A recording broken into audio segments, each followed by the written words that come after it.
4, 3, 2, 1, 0.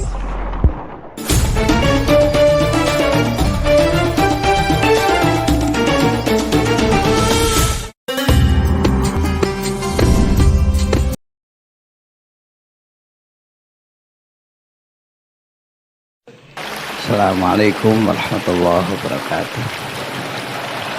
Alhamdulillah, sholli wa nusallimu ala Rasulillah wa ala alihi wa sahbihi wa mawalah, amma ba'd. Hadratus Syekh Guru Agung Pangarsa Abah. Tidak berlebihan kalau kita menyebut begitu, karena yang kita sebut adalah rohnya.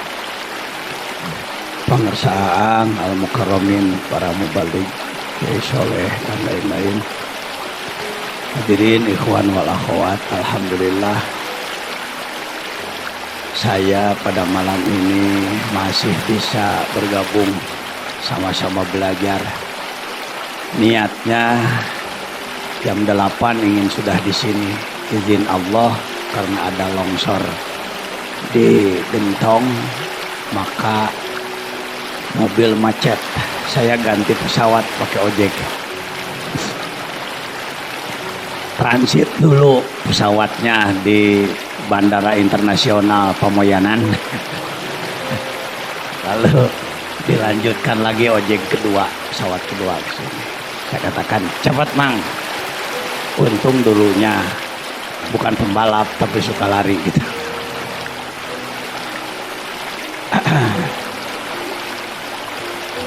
Bagi kita semua, walaupun guru agung kita secara fisik telah berpindah alam, kita tetap istiqomah. Luar biasa. Kira-kira berapa tahun sebelum wafat beliau menurunkan Wa'tasimu? Setahun ya? Kurang lebih setahun ya. Setiap berdoa diakhiri dengan Wa'tasimu. Ini searah dengan ketika para wakil talqin 6 bulan sekali disilaturahmikan. Ya seperti biasa kita menangani sesuatu lebih banyak pakai otak, pakai ilmu. Dan sebut saja ketika itu masalah tidak tuntas, maka subuh-subuh semua menghadap Pangarsa Guru Agung Pangarsa Abah. Beliau tidak menanyakan masalah apa lalu menunjukkan jawabnya mana, enggak. Tapi beliau bersabda Quran. Ambillah Al-Quran. Jadi ambil Al-Quran, beliau buka. Setelah beliau buka, beliau tutup, sudah. Kami katakan sudah dijawab semua, kembali ke Quran. Pulang. Ini sejarah mankobah itu. Salah satu mankobah. Maaf, ini rambut saya awet-awet. Oh, jeng.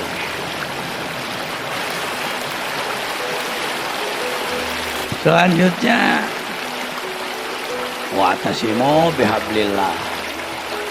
Bijaksana lagi. Ayat itu lumayan panjang, tetapi diambil saja substansinya. Berpeganglah kamu sekalian kepada, bahasa asalnya, tambang Allah, agama Allah, dinullah, kitabullah, yang intinya semuanya adalah zikrullah. Tasimu bihablillah. Tidak Allahumma ja'alna minal muqtasimina lillah, tidak, tapi langsung ayatnya saja. Berpeganglah semua kepada nama Allah. Bagi yang memahami isyarat-isyarat, kan dalam mankobah disebutkan salah satu sifat orang tasawuf adalah isyarat. Itu sudah isyarat. Bagi yang paham isyarat sudah mengambil kira-kira oh ya. Jadi bagi kita semua tetap, kalau saya SMS saya juga sama dengan pengersa, banyak yang SMS. Harus bagaimana kita, ada yang bimbang, bahkan ada yang fatwa. Kalau pengersa sudah tiada, maka wakil talqin pun dicabut wewenangnya. Ini saya tanyakan dari kitab apa itu? Ya nggak apa-apa, rasa tanggung jawab itu kan. Tapi mungkin ngomongnya terlalu depan. Bukan ahli fatwa lalu berfatwa. Tidak. Para wakil tetap diberi tugas sampai akhir hayat, tetapi tidak boleh mengangkat wakil. Sebab wakil talqin bukan singgasana. Saya katakan di mana-mana yang paling harus kita syukuri, alhamdulillah kita tidak dipecat oleh guru sebelum beliau wafat. Itu dulu yang tidak dipecat sebagai murid, masih diizinkan dikir, itu yang mahal. Masih diizinkan hati-hati nih di kalangan para ikhwan. Bodoh sih sama aja dengan saya juga bodoh, tapi jangan terlalu bodoh. Jangan terlalu bodoh. Mungkin menganggap yang martabat tinggi itu pengurus yayasan, martabat tinggi itu wakil talqin, martabat tinggi itu adalah kemursidan. Mohon maaf, martabat tertinggi adalah zikir. Diulang. Mana mau ngomong gitu sih. Martabat yang tertinggi itu adalah orang koyo kita masih diizinkan lidah ini digerakkan untuk itu yang mahal. Berdasarkan wala zikrullahi akbar, zikir itu agung, yang melakukan zikir agung, cuma tidak mengagung-agungkan keagungan gitu. Tuan-tuan lah, puan-puan lah, ibu dan bapak lah, manusia-manusia agung, diagungkan karena didekatkan, ditempelkan, digabungkan dengan yang agung. Apa yang agung? Zikir.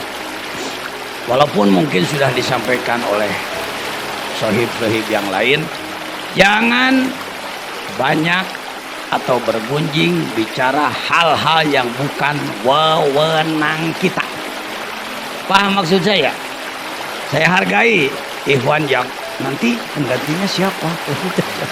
Ini bukan RT, ini bukan partai. Kalau kiai pesantren wafat bisa dipikirkan oleh kita siapa yang melanjutkan pesantren ini. Itu pesantren. Partai ini ketuanya wafat, siapa selanjutnya? Insya Allah sudah banyak. Salah satu indikasi bagi saya mursyid yang kamil, mukamil, mukhlis adalah tidak mengumumkan atau mengangkat pelanjutnya di masa hidup.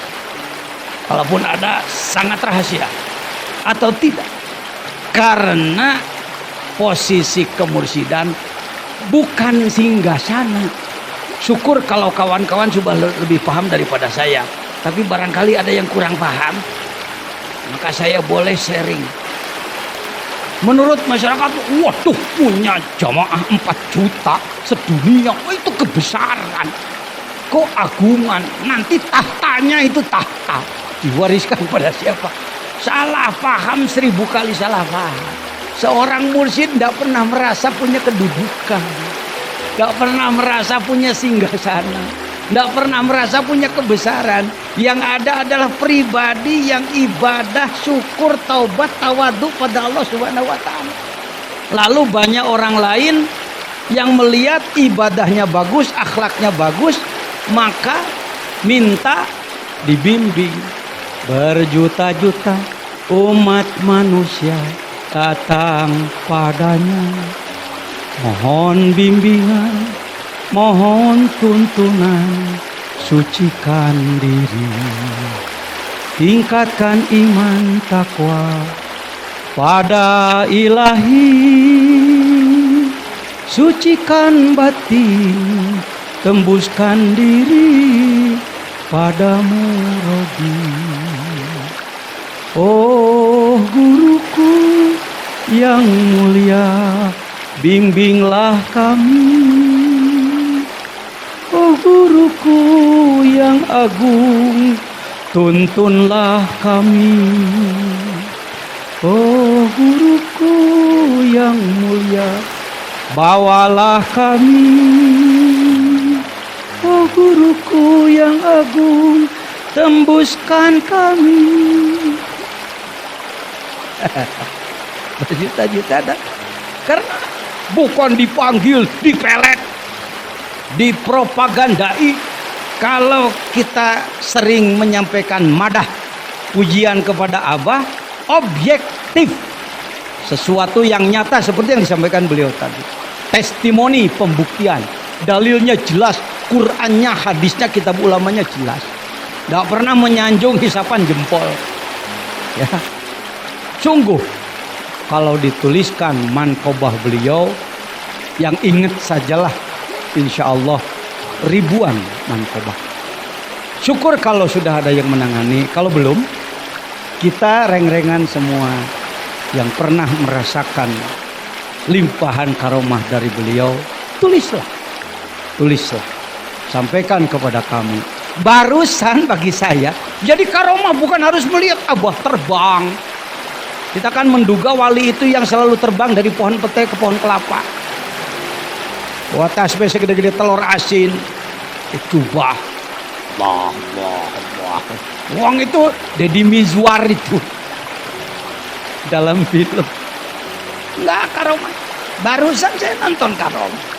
Mobil saya, supir saya melarikan mobil sampai ke dekat Malangbong sebelah sini sedikit, macet. Tanya ke pedagang asongan, udah lama 2 jam. Ada apa? Longsor. Oh ya, saya turun. Ya. Turun jalan. Kata supir, Pak kemana? Cari ojek. Biasa. Assalamualaikum ya Sayyidi ya Waliyallah. Salam untukmu wahai wali Allah, wahai guru agung. Kalau ada izin Allah, barangkali saya ingin ikut gabung. Bukan mau ceramah, bukan. Ikut gabung, duduk bersama, mendengarkan. Wong ini kan cuma radio-radio butut. Studionya di mana? Kami ini radio-radio butut. Studionya.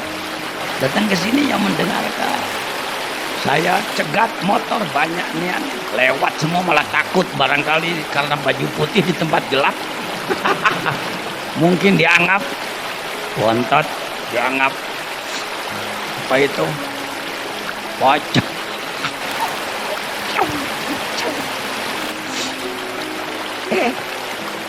Ada yang berhenti satu. Mana Pak? Suryalaya. Aduh, saya ke Tasik, nggak apa-apa, sampai Pamoyanan aja. Naik. Mohon maaf, Bapak dari mana? Mitra Batik Tasik. Oh iya. Kegiatannya saya guru. Oh, Bapak dari mana? Sukabumi. Oh, saya dulu KKN di Sukabumi. Oh, kuliah di mana? UIN. Jurusan apa? Bahasa Inggris. Oh, terima kasih Pak. Pak bisa cepetan. Biasa dikasih betis minta paha. Macet kanan saya katakan, kiri juga boleh.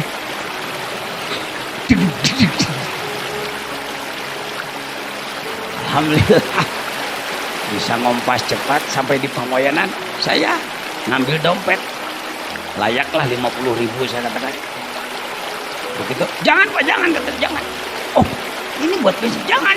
Oh, karomat itu, manqobah itu. Ya itu salah satu. Ya kalau dari Pamoyanan ke sini mau disebut manqobah boleh, ya biasa-biasa juga boleh tuh. Kan saya bayar di depan baru. Alhamdulillah. Itu jadi keur urang teu ungut kalinoan teu gedakan.